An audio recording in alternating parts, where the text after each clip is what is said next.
What if I told you there was a time when an invisible enemy wiped out nearly half the population of Europe in just 4 years? Imagine walking through your town and seeing homes abandoned, streets empty, and the air thick with fear. Between 1347 and 1351, the Black Death wasn't just a disease, it was an apocalypse. This deadly pandemic tore through Asia, Africa, and Europe, leaving millions dead in its wake and reshaping the world forever. But this story is more than just numbers.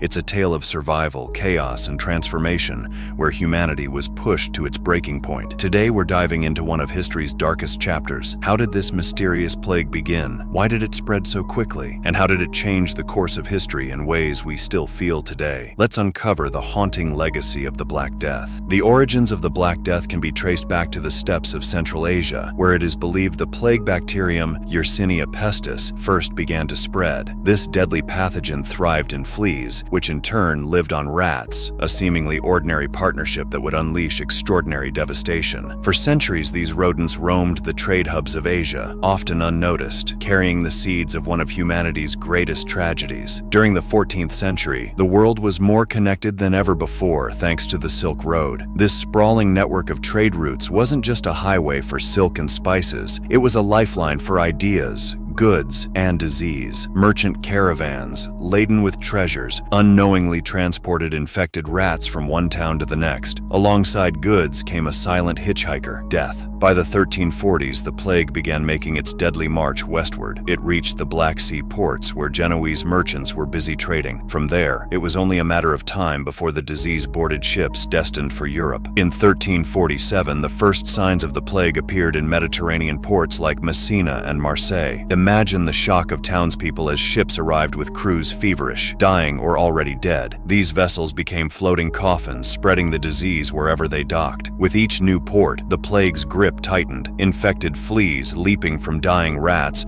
found new hosts in humans, while people unknowingly spread the disease further inland. What began as an isolated outbreak in Asia was now a full-blown pandemic poised to ravage Europe and beyond. The stage was set for unparalleled devastation. The symptoms of the Black Death were as terrifying as the disease was deadly. It often began with an intense fever and chills, followed by excruciating pain. Soon, victims developed swollen lymph nodes, known as buboes, that turned black and oozed pus and blood, giving the plague its nickname. These swollen, painful lumps appeared in the neck, armpits, or groin and were a death sentence. Some victims also experienced vomiting, delirium, and internal bleeding, causing their skin to darken with blotches. For many, death came within days. But what made the plague so unstoppable wasn't just its gruesome symptoms, it was how quickly it spread. In the overcrowded cities of medieval Europe, rats were everywhere, scurrying through narrow, filthy streets and into homes. People dumped waste into open sewers or even the street,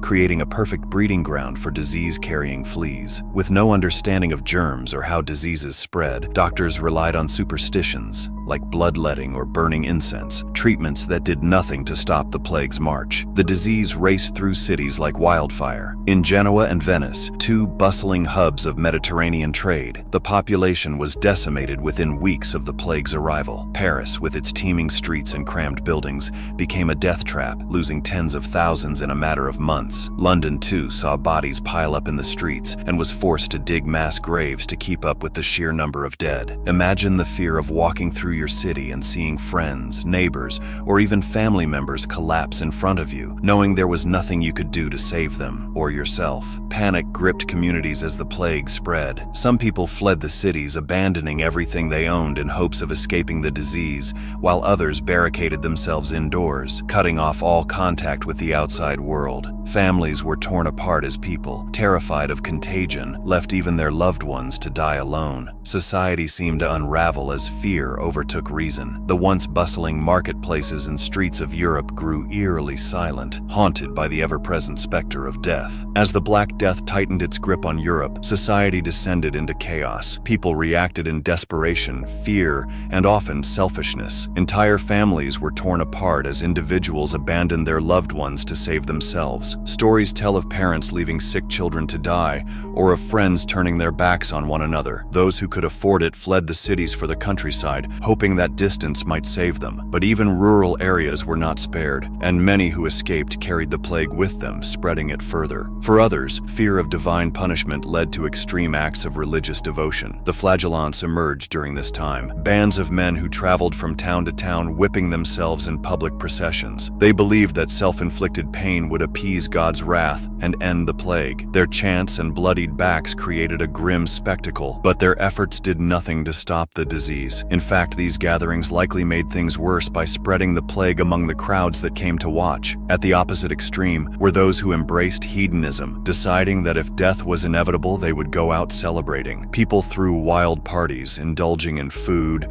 drink, and forbidden pleasures. Some believed that life was too short to worry about morality or the future. These scenes of reckless abandon were in stark contrast to the solemn prayers and mass burials happening elsewhere, highlighting the many ways people tried to cope with the unimaginable. In the midst of this chaos, fear and ignorance bred cruelty. Desperate for answers, people searched for someone to blame, and Jewish communities became scapegoats. False rumors spread that Jews were poisoning wells to cause the plague, and violent mobs attacked them in response. Entire Jewish communities were wiped out in horrific pogroms, adding another layer of tragedy to an already catastrophic time. These atrocities revealed humanity's darkest instincts, as fear turned neighbors into enemies. The Black Death didn't just kill, it shattered the social fabric of Europe. It exposed the fragility of human connections and the lengths people would go to in their desperation. Some turned to faith, others to sin, and many to violence. Society, it seemed, was unraveling alongside the lives it was losing. In the wake of the Black Death, the world that emerged was profoundly changed. One of the most immediate impacts was the massive labor shortage caused by the sheer number of deaths. Fields were left unplowed, workshops abandoned, and entire industries ground to a halt. With so few workers left, those who survived suddenly found themselves in a position of power. Peasants could demand higher wages and better working conditions, a shift that began to erode the rigid structures of feudalism. Landowners, desperate to keep their estates running, had little choice but to negotiate or face economic collapse. For the first time, the lower classes held bargaining power, planting the seeds of a more modern economy. The church, once the unshakable pillar of medieval life, also faced a crisis. As prayers, processions, and other rituals failed to stop the plague, people began to question the church's authority. How could an all-powerful God allow such suffering? Clergy who survived the pandemic were often criticized for abandoning their flocks or exploiting the situation for personal gain. This disillusionment weakened the church's influence, setting the stage for later movements like the Reformation, which would further challenge its power. Art and culture also underwent a profound transformation. Before the Black Death, medieval art was often focused on religious themes and idealized beauty. Afterward, it grew darker and more introspective, reflecting the collective trauma of a world that had been forced to confront its mortality. In many ways, the devastation of the Black Death paved the way for the Renaissance. The collapse of old systems created space for innovation, whether in science, medicine, or the arts. Survivors, having lived through unimaginable loss, began to focus on the value of life and the pursuit of knowledge. Scholars started questioning long-held beliefs, leading to advancements in medicine and the eventual birth of modern science. The societal reform that followed was not immediate, but it was inevitable, a testament to humanity's ability to rebuild and adapt. The Black Death was a catastrophe unlike any other, but its aftermath proved that even in the darkest times, change and progress can emerge. The foundations of the modern world were built on the rubble of this medieval pandemic, reminding us that history's greatest tragedies often carry the seeds of transformation. The story of the Black Death isn't just a tale of medieval tragedy, it's a reminder that pandemics are a recurring part of human history. Fast forward centuries to the Spanish flu of 1918, which killed tens of millions, or even the COVID-19 pandemic, which brought the modern world to a halt. While the medical and technological advancements of today have given us tools the people of the 14th century could only dream of, the core challenges remain the same: fear, misinformation, and the struggle to adapt in the face of an invisible enemy. What makes the response to the Black Death so remarkable is the resilience shown by medieval societies. Despite being caught completely off guard, people found ways to adapt and survive. Communities reorganized, economies shifted, and new systems emerged from the ashes. This resilience reminds us of humanity's ability to rebuild even after unimaginable loss. However, it also underscores the importance of preparation, something medieval societies lacked entirely. The story of the Black Death is both haunting and inspiring, a reminder of the devastating power of nature and the resilience of humanity. It forces forced entire societies to confront their mortality, reshaped the world as they knew it, and laid the foundation for profound change. But perhaps its most powerful lesson is that history is never just about the past. It's about the choices we make when faced with challenges that feel insurmountable. As we navigate our own era of uncertainty, the legacy of the Black Death challenges us to be better prepared, more compassionate, and to learn from the lessons left behind by those who lived through history's darkest days. The Black Death wasn't just a medieval catastrophe,